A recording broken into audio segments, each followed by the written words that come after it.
ભાવનગર શહેરના આઝાદનગર વિસ્તારમાં એક શખ્સ ખુલ્લી છરી લઈને મારવા આવતો હોય તેવો વિડિયો ખૂબ વાયરલ થયો હતો, જેને પગલે પોલીસ દ્વારા કાર્યવાહી હાથ ધરાઈ છે।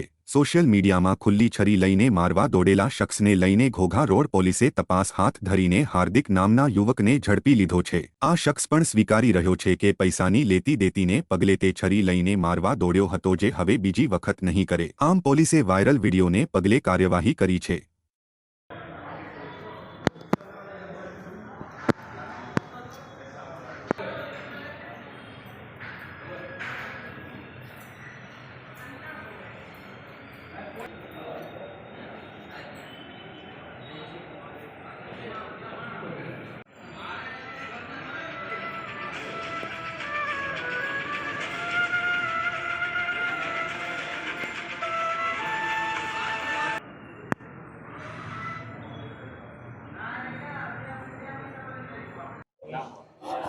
મારું નામ હાર્દિક છે, આઝાદનગરમાં રહું છું। પૈસા બાબતે મેં છરી દેખાડી હતી રામભાઈને।